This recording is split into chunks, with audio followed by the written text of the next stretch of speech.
me datë 6 gusht në orën 10. Se ngutem, ata thonë pse u ngute, nëse së ngutem, pse s'u ngute, nuk i bje tamam. Ndaj, sot ju njoftoj se seanca konstituive e Kuvendit të Republikës së Kosovës do të mbahet me datë 6 gusht në orën 10, pra ditë e enjte.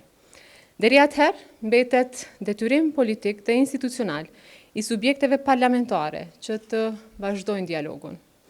Dialogun ndërmjet tyre askush nuk duhet ta shoh si një shenjë dobësie, por si dëshmi e përgjegjësisë demokratike.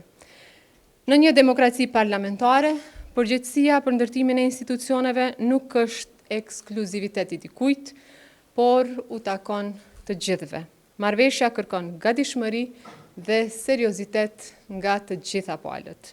Palët duhet shprehin vullnet për dialog dhe thirrjeve e ofertave do duhet i përgjigjeshin me përgjegjësinë më të lartë.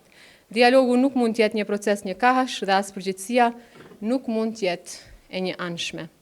Prandaj bëj thirrje që në ditët në vijim të intensifikohet komunikimi, të dëshmohet pjekuri politike, sepse qytetarët nga të gjithë ne presin zgjidhje. Ata presin institucione funksionale dhe presin që përgjegjësia shtetërore të vendoset mbi dallimet politike. Pra, qytetarët presin zgjidhje dhe jo zgjedhje. Natyrisht jam e vetëdijshme për sfidat e brendshme të subjekteve politike, por po ashtu duhet kemi qartë edhe afatet kushtetuese në anën tjetër që nuk presin. Qytetarët kanë votuar që institucionet të krijohen, të funksionalizohen dhe të punojnë për ta. Pas themelimit të institucioneve do të kemi kohë për çfarë do problemi tjetër. Vullneti i qytetarëve duhet manifestohet në institucione të reja legjitime.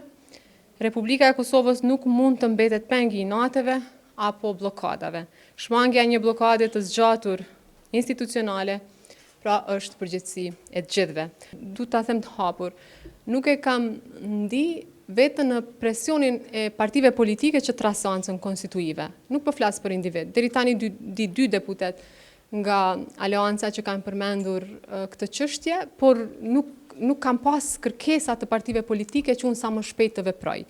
Dhe arsyeja sepse nuk kanë vepruar e përmenda në fillim të fjalës time, pikërisht për t'ju dhënë kohën në dispozicion për të arritur deri tek një marrëveshje për shkak të afateve kushtetuese.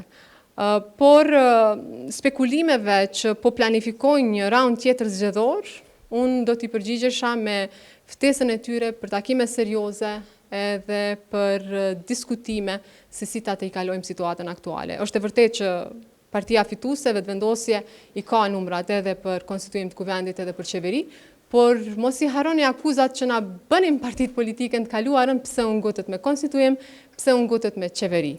Pra pikërisht kjo ka qenë arsyeja që kam konsideruar që nëse ngutem, ata thonë pse u ngute, nëse së ngutem, pse s'u ngute, nuk i bie tamam asnjëherë, por megjithatë, unë veproj që kam vepruar drejt, konsideroj që kam vepruar drejt,